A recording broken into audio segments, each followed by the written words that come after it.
What an absolute monster game yesterday with the Colorado taking on Baylor. A game that I felt like Colorado should be able to win, but it was a game that really did not go the exact way that I thought it would ultimately end up going. But Colorado did get the win, and today we're going to talk about exactly what I saw from that game. And we're going to talk about some of the players as well in that game that I felt like had really, really good games. Let's just start right away talking a little bit about that Hail Mary pass. Baylor drew up a overload blitz on one side, which is a generally good call to do, right? Especially against teams that are going to run Hail Mary concepts at the end of a game. The thing is Baylor did not draw it up properly, right? The guys did not execute it the way it was probably drawn up realistically. Shedeur Sanders did a phenomenal job rolling out towards his left, and he threw the ball deep. And just like that, you had a touchdown pass that ultimately tied the game. That forced that game into overtime. To me, it was a really, really good play by Sanders. And what's crazy is even the play before that, you had a pass that hit the wide receiver right in his hands. To me, that's a phenomenal, phenomenal pass by Sanders. A good decision. And I definitely questioned some of Sanders' decision making in this game. Right before I started recording this video, I actually watched all the tape, specifically on the offense side of the football. Haven't gotten to the defensive side yet, but watching the offense, there were definitely some moments in that game where I needed Sanders to be a little bit sharper. I'm going to do a film breakdown probably in 2 or 3 days, so subscribe if you guys are not subscribed. But we'll talk about the general offensive flow. We'll talk about the offensive line and some of the struggles as well. And I'll give you guys examples of that. Plus, I'll give you examples of Sanders just being a little indecisive at times. And I don't know if it's he doesn't trust his wide receivers. I don't know if, maybe he feels like he can't get the ball into that spot. Because he can, right? He has the arm to be able to do it, but I just need him to actually go out there and do it. Now, generally speaking, Sanders had a really, really good day yesterday, right? To me, I would make the argument the offense had a very solid day. And honestly, even the defense wasn't really terrible. I felt like there were a couple of plays that really turned this entire game over in the favor of Baylor. Preston Hodges gives up a monster touchdown on the right side. And before that touchdown, I felt like Colorado was doing a pretty good job on the defensive side. They weren't giving up big plays, right? They're really limiting what Baylor was able to do, but they had that monster play, right? Essentially, Hodges ended up getting burned, and just like that, Baylor got up 7 points. They were up, I believe it was 10-7 at that point. Colorado then drove right downfield, kicked the field goal, it was 10-10. And then you had another monster play, right? It was another play that probably should not have happened, right? It was a play to me that was essentially a kick return for a touchdown given up by Colorado.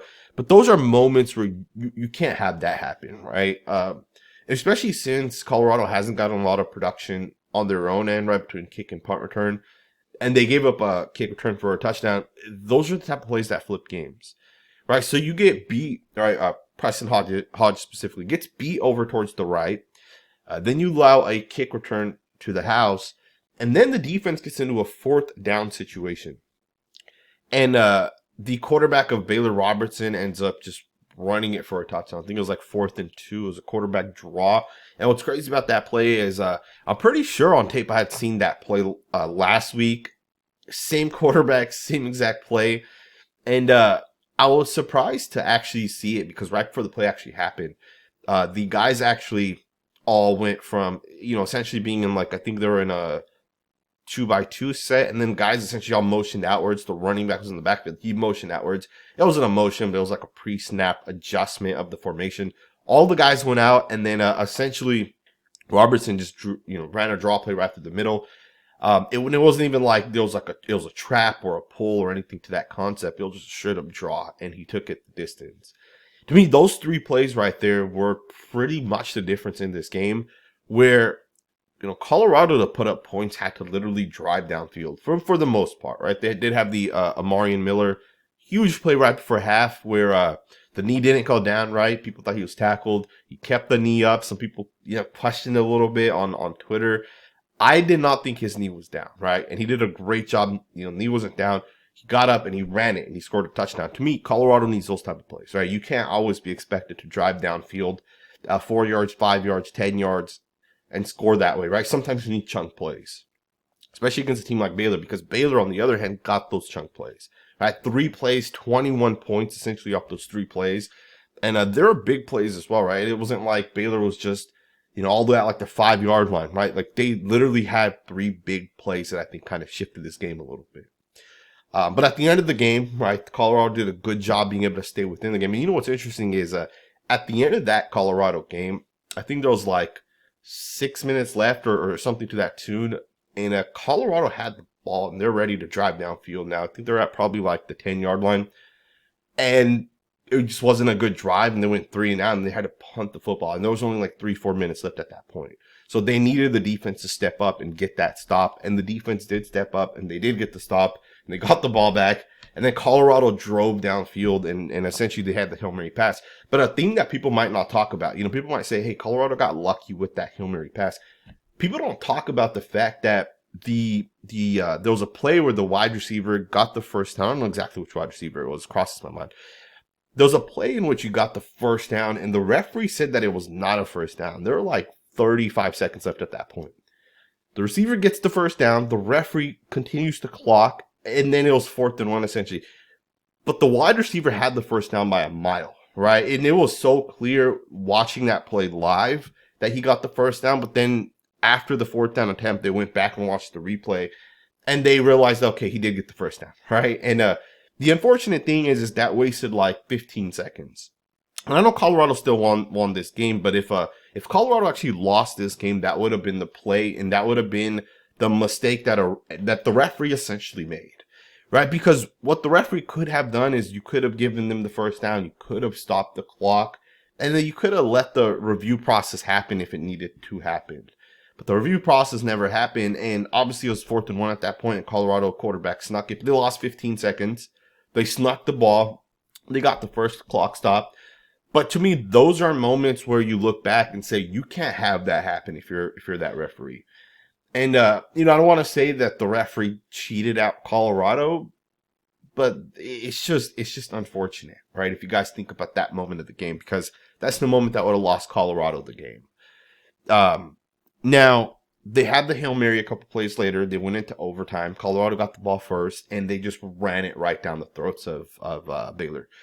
It's interesting because as soon as Colorado hit that Hail Mary play, the entire momentum changed.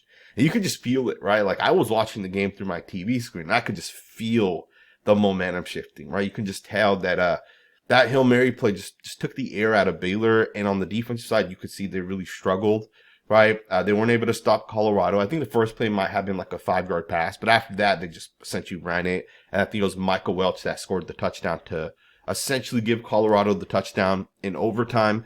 And then on the other side of it, Baylor did do an okay job on the offensive side. I do think they hit one big play that really got them all the way down into like the 6-7 yard line. It might have even been the first play. But then Travis Hunter, man, made the play of the game essentially on the defensive side. Now that's back-to-back weeks. Travis Hunter has now made big plays, right? Last week he had the pick on the Colorado State quarterback. This week he had the game-winning forced fumble. And that fumble right there won Colorado the game, because what would have happened was if Baylor scored there, right, they would have kicked the field goal, most likely tied the game. Then Baylor would have had a chance to score. And if Baylor scores again and then Colorado doesn't score, that game's over, right? But and even more than that, right? That probably wouldn't happen. But even more than that, right? The fact that that running back basically had the Baylor offense line made room for that guy, right? And the running back was essentially, he basically had scored. The only thing in his way was Travis Hunter. And honestly, Travis Hunter could have just sat back and just let that guy score, right? It wasn't necessarily his job, right? He was playing on the outside anyways. It wasn't his run fit. But the guy put effort in. He went in there. He put his helmet down, and the ball just hits the helmet. And it just happened to be that the fumble gets forced, essentially. And it was just a really, really nice play, man. Hats off to Travis Hunter. And it's crazy because Travis Hunter has now made some really solid defensive plays. And he hasn't given up a touchdown. And one of the things that always happens with corners is if a corner is not getting an interception, or if you're not seeing like the broadcast people pointing out a corner, people just think that a cornerback might not be doing that good of a job. But the thing is, Travis Hunter is not even being tested, right? Guys aren't looking his way. They're not throwing his way. In fact, they're avoiding potentially throwing it his way. So he's been doing a really good job on the defense side. And then yesterday he had 7 catches for 130 yards. And there was one really, really nice play that he made. through the air. There was a couple of nice plays that he made.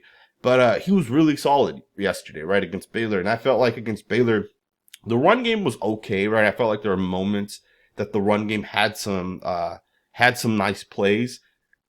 I felt like Michael Welch should have been involved a lot more, right? I personally feel like he should have been involved a lot more. He had 9 carries for 22 yards. He did have some goal line carries. I think like 4 of those 9 carries were goal line carries.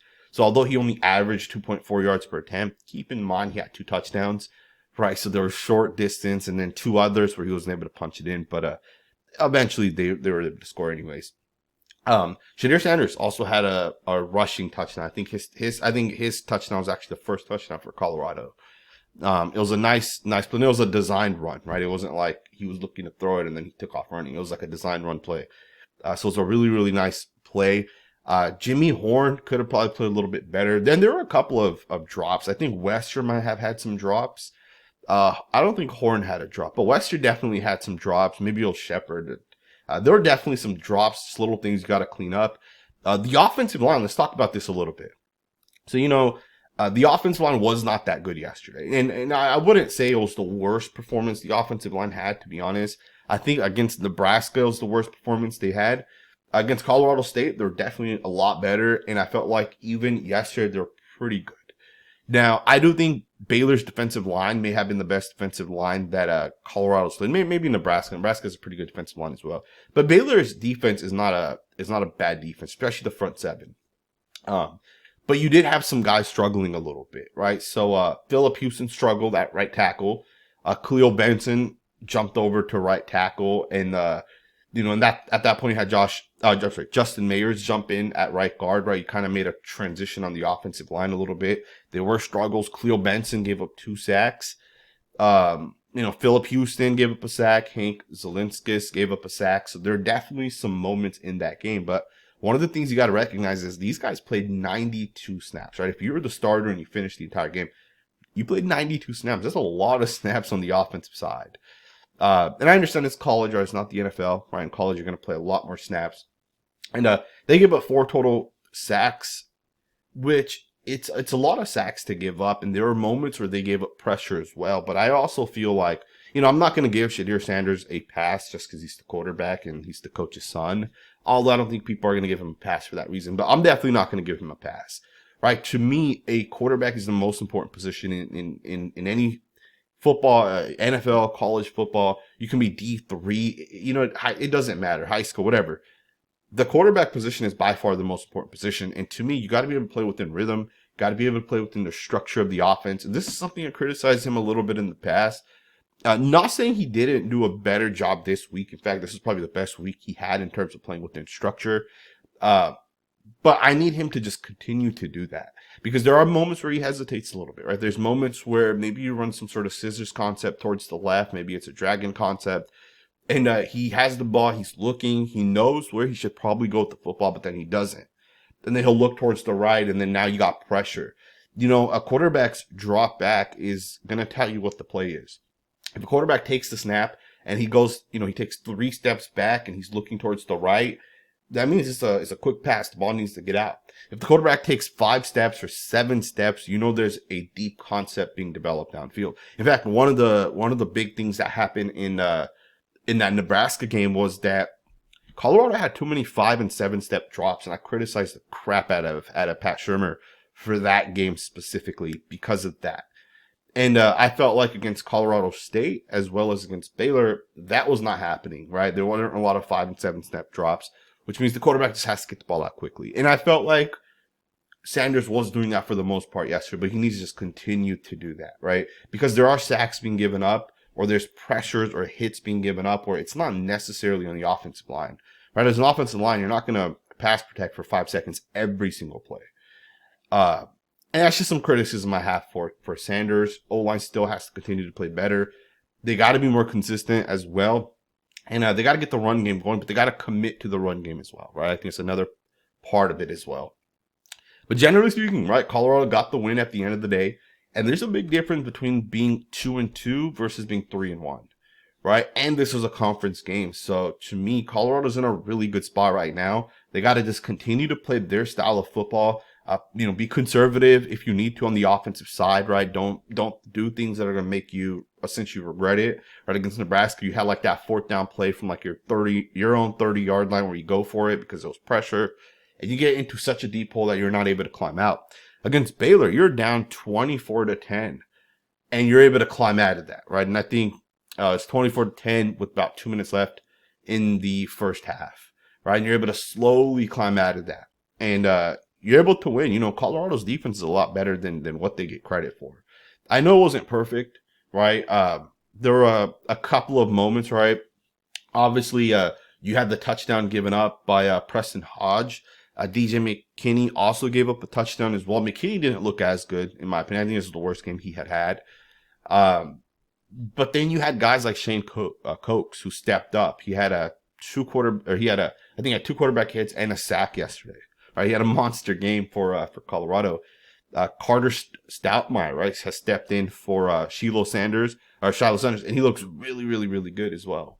Right, to me, Stoutmire is one of those guys, man. I'm very excited to see what he can kind of continue to develop, or kind of what he can continue to give Colorado, right, as he develops. Right? He's still a very, very young player, but he looks really good as well. Especially on tape. I watched his tape last week. I got to check his tape this week, but last week in coverage, he was very solid as well. So he's another guy that you should be excited about as we kind of go forward. Let me know what you guys think, man. Colorado gets the win at the end of the day, and that's all that matters, right? 3-1. You can look forward to next week's matchup. Colorado's in a great spot. Let me know what you guys think. We are going to be doing a film breakdown this week of Colorado. We'll get into that probably in like 2 or 3 days. We're going to look at some moments from this game. We'll break down the O-line a little bit. Let me know what you guys think, man. Thumbs up, subscribe, and I will see you guys next time with another video.